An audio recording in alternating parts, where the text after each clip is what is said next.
Hi guys, this is gsnl.com and I'm here with the Huawei Nova 5T for a full review. It was launched in September internationally, and in some ways it's supposed to be a sort of rebranded Honor 20. It's got a quad camera at the backside with AI technology, and it reached some parts of Europe in mid-November. It gets a flagship CPU, the Kirin 980, which was seen on the P30 Pro. The price tag should be pretty okay, $400.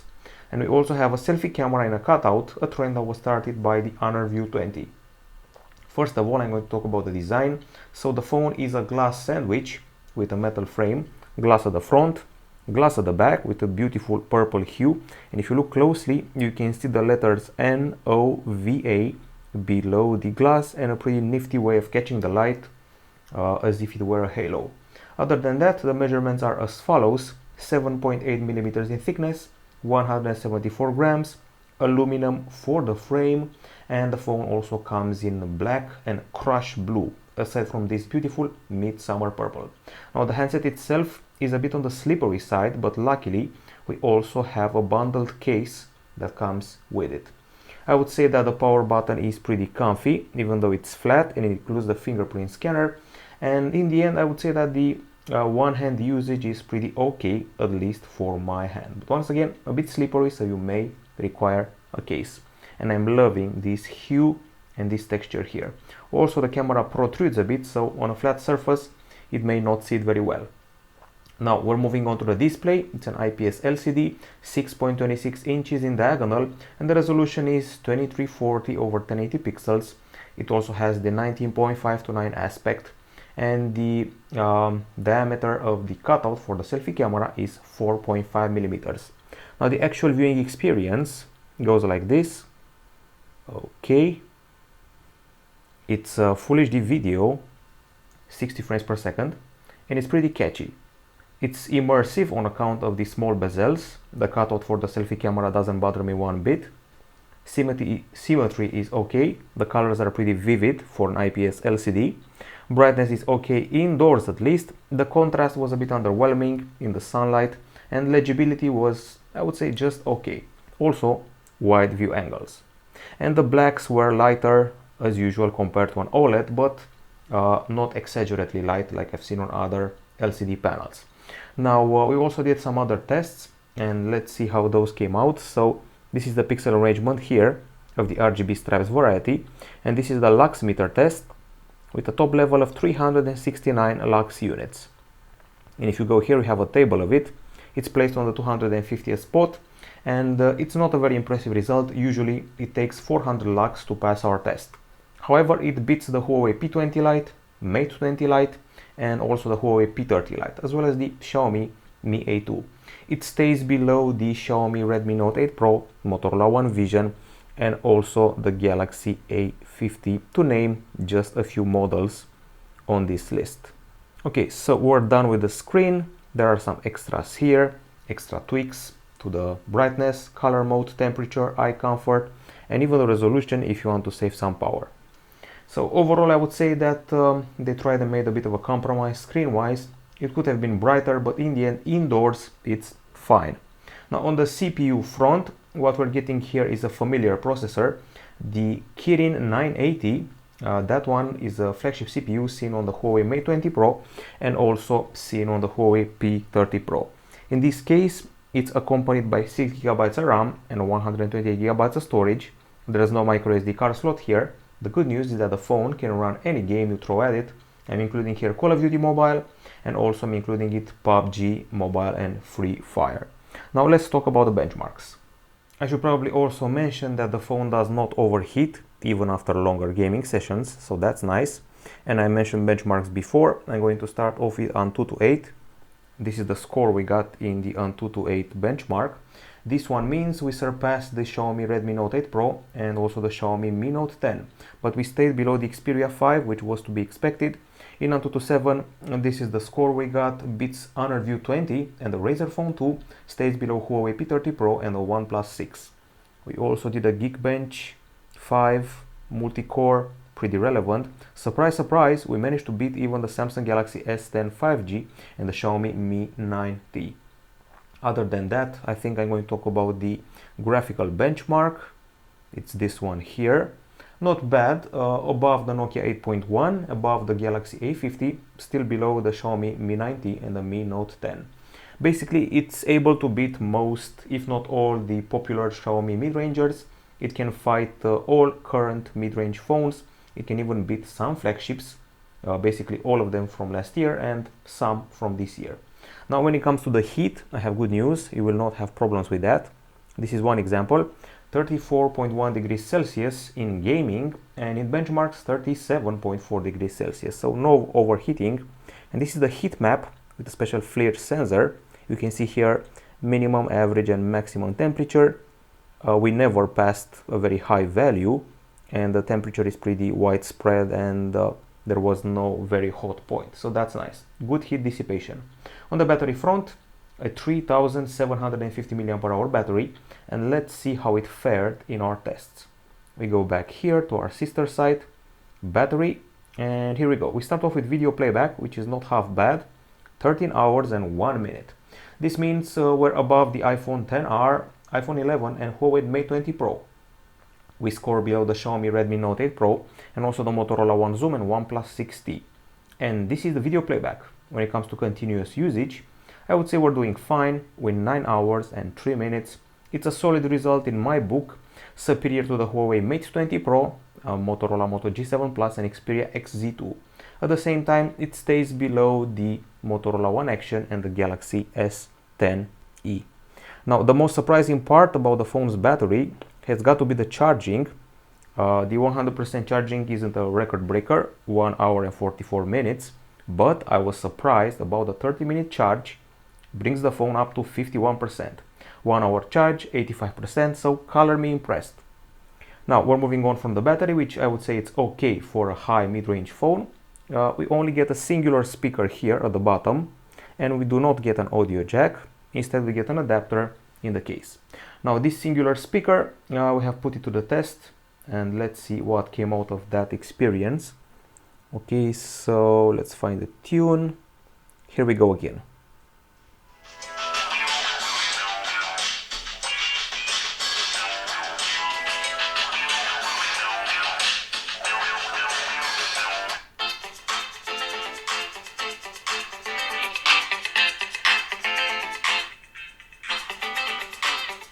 So you will not cover the speaker in landscape mode on account of it being placed so far to the right side.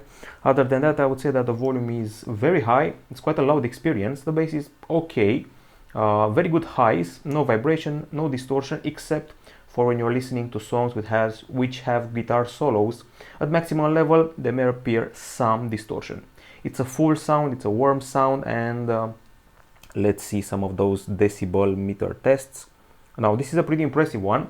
90 decibels in the audio test sample, beats Samsung Galaxy A80 and the Asus Zenfone 6, stays below the Google Pixel 3 XL. The other test involves gaming. Gaming, once again, impressive, 102 decibels. It's probably something like top 20 material. Above OnePlus 7 Pro, iPhone 11, below the Asus ROG phone and the Nokia 8.1. Color me impressed by the gaming so far. Now we have finally reached the camera department. I'm going to start with the front side. This one, the camera cut in the screen here, is a 32 megapixel shooter with f2.0 aperture. The interesting bit is at the back side. We have the promise of AI features and a quad sensor setup. The main one is a 48 megapixel camera with phase detection autofocus, accompanied by a 16 megapixel ultra wide camera, 2 megapixel macro camera, and also a 2 megapixel camera for your focus and bokeh needs. There's an LED flash here, there's 4K video capture, once again AI features and a super macro feature, plus a night capture mode and AR lens. Now let's go to the gallery and see how the camera performed. Okay, so we have quite a few photos and quite a few attempts at taking the super macro. Let's start with photos taken during the day. Okay, so it's time to analyze the gallery. I have to start by mentioning that the last mid-range phone I was impressed by from Huawei was maybe the Mate 20 Lite, also Honor 8X, and in some ways the Honor View 20, even though it was a bit of a flagship. So we start off with a shot of lovely cats, pretty nice color reproduction. It was a cloudy day, it has just rain, and it's December, so pretty nice circumstances to excuse a potential underwhelming experience. But it's not the case. I would say that even the zoom was fine, which is no small feat for a phone which is lacking telephoto zoom. Just digital one, but not a half bad one. Okay, so nice texture of the fur here, and this is the ultra wide shot. As you can see, the regular shot is well lit and well colored, but the ultra wide one is a bit more white. Still, it doesn't deform the colors in a huge way, which is something I noticed in general with the ultra wide camera. No big deformation of the sides or of the colors, just a bit of extra white layer on top. Now check out the zoom on this one. So it's only digital zoom, but it's still a pretty fine one. I kept zooming in on this advertising panel, and I was pretty impressed. Okay, now we go further. It's selfie time. These are the initial selfies. I would say that pretty okay. Basically the camera is pretty much as I left it on the Huawei P30 Lite, producing some pretty good details, texture of the hair, of the skin, of the clothes, so not a bad experience overall. Okay, now we go further. We tried some close-ups here. We tried to get accustomed to the macro camera. I've tested two of them before on the Xiaomi Redmi Note 8 Pro and the Motorola One Macro. This one takes a bit of getting used to, but when you actually get it to work, and it's quite impressive. So, nice reproduction of colors in this playground.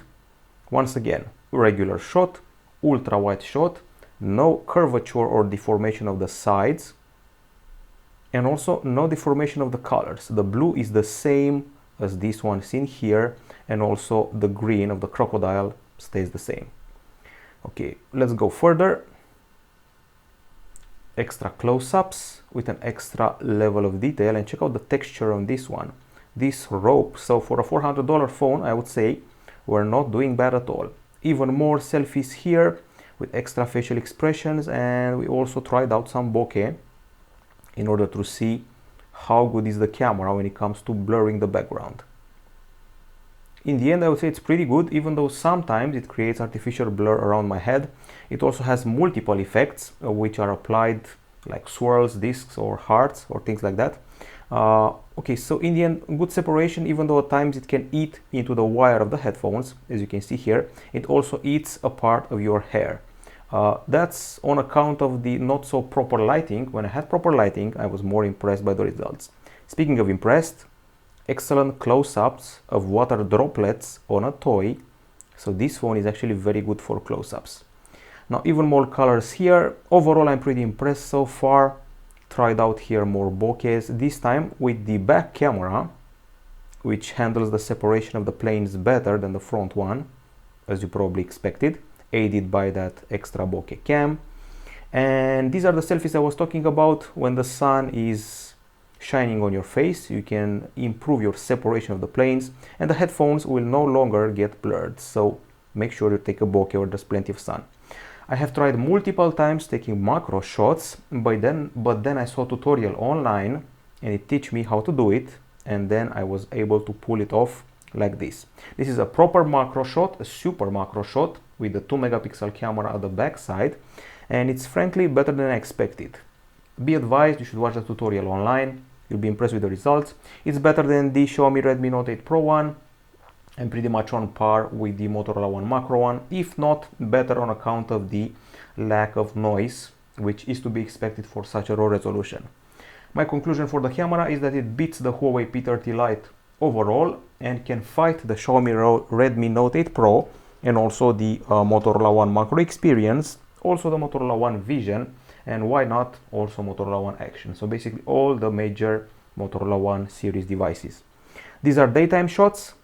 The real surprise comes in low light conditions. Now, if I were to tell you that I use this phone in tandem with the Samsung Galaxy S10 5G at night, and this one impressed me more than the Galaxy S10 5G, what do you think of that? Okay, so I use them in tandem. It's not just a play on words or an experiment. I actually did it, and the Huawei surprised me because it surpassed all expectations. Not once did it offer any color deformation, any problem, any missed shot, any unfocused shot. So it produces excellent low light photos. It also has a night mode to activate. You wouldn't tell it's a photo taken by a mid-ranger, you would say it's made by a flagship. And that, in my book, is pretty impressive. The fact that it doesn't have even one missed shot or weird color makes it grow a lot in our hierarchy. So in the end, a pleasant surprise in low light capture and not one mistake. And I would go as far as to say that it's the best mid-range low light camera of the year. It can beat even some flagships, totally beats the entire Samsung Galaxy A series from this year. Now in the video department, I'm going to go to a separate app to keep things straightforward, not this one of course. Okay, so we have 11 videos. So let's see how we did. So video number 1. Let's brighten up the screen a bit. Okay, so we filmed in Full HD, MP4, 29 frames per second, 14 mega per second bitrate.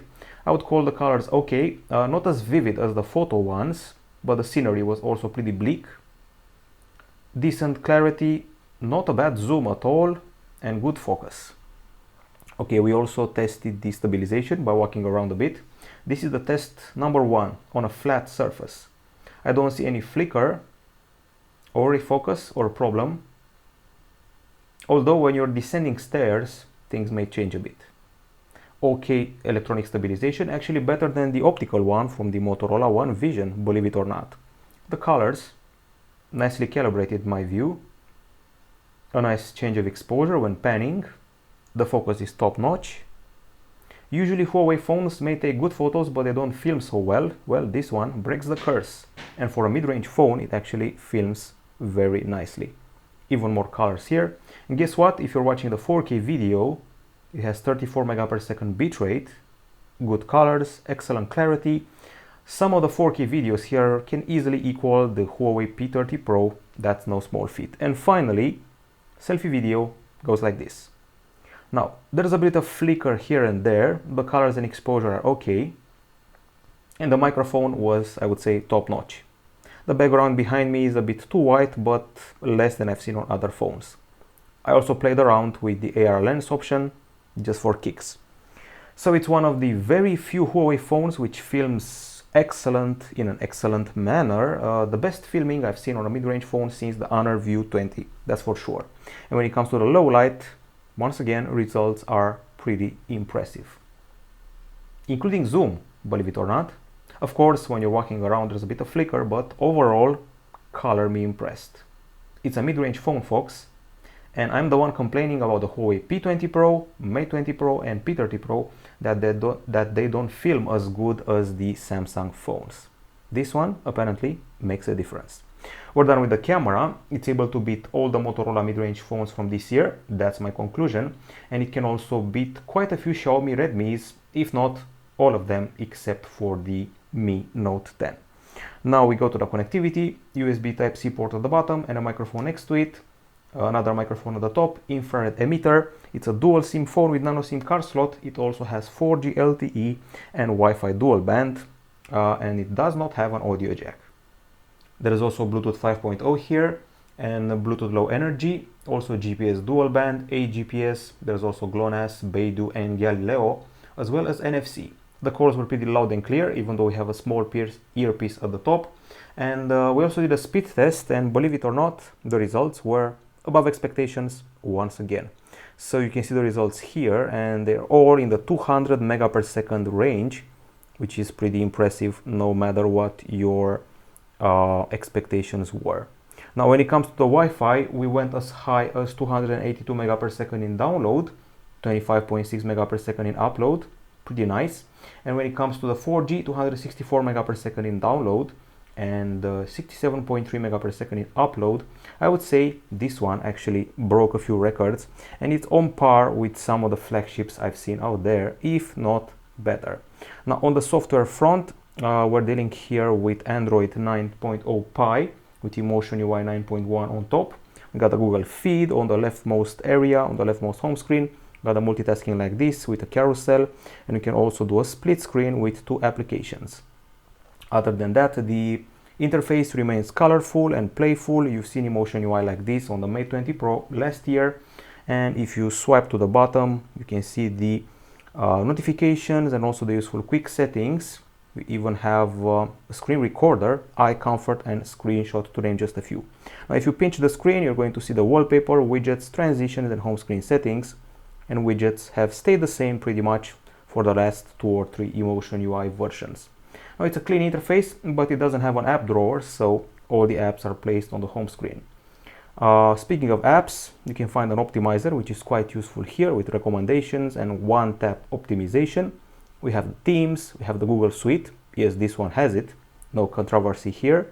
We have the app gallery to download extra apps, a health section, and a bunch of tools which you may find useful, like weather, calculator, compass, mirror, and phone clone. Other than that, well, that's about it. Maybe finding some extras in the settings, like the wireless connectivity, sounds, notifications, battery, storage, and the digital balance, which is basically an alternative to digital well-being that comes from Google. Security and privacy, you can opt for face recognition via camera or the fingerprint scanner on the side, which has got to be the fastest one I've seen in years. Just so you know, I kept pressing it throughout the review with 0 problems.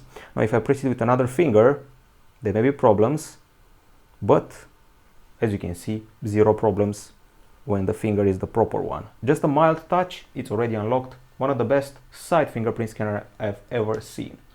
Okay, so that's about it as far as the phone is concerned. Would be nice if we had Android 10 on board, but I see there's a software update coming, and that may happen sooner rather than later. It's still Emotion UI 9.1 anyways. We go further into the area of the verdict, and I'm going to start with the pros and cons, but not before accessing our website. On the pro side, it's got a pretty color, as you can see, and a pretty solid build. It draws less prints than expected. The screen provides pretty okay color calibration. It's got a powerful flagship CPU, last gen flagship CPU, no overheating, fast charging up to 50%, okay battery life, a pretty loud speaker here at the bottom, some good pictures and amazing low light pictures, the best filming Huawei mid-range phone for sure, no deformation of the ultra wide shots, fast connectivity, infrared emitter, and those are the pros. On the cons, it's a bit of a slippery phone. The screen should and could be brighter. There is no IP68 certification for waterproofing, no stereo speakers, no audio jack, and also no microSD. The Bokeh selfie, well, I've seen better, and the macro may take a while to get used to, but if you do, you'll produce some good results. So in a nutshell, that's it. They've taken the CPU from the Huawei P30 Pro, put it on an affordable package, added a macro camera, GPU turbo for gamers, and 48 megapixel shots. You can take the full 48 megapixel shots if you want to. Things to remember here: the best filming on a mid-range Huawei phone, the only Huawei phone with a macro that I know of. Also, excellent gaming experience without overheating, a pretty decent battery, and a very loud speaker in a pretty good looking package in purple. All of those for $400. It's a hard choice between this one and the Xiaomi Redmi Note 8 Pro, which may be cheaper, but this one adds a few extras, like a better macro is one example, and also I think that the filming is much better. Okay, so that's it from us, from gsn.com. Last review of the year has been for the Huawei Nova 5T. Bye bye.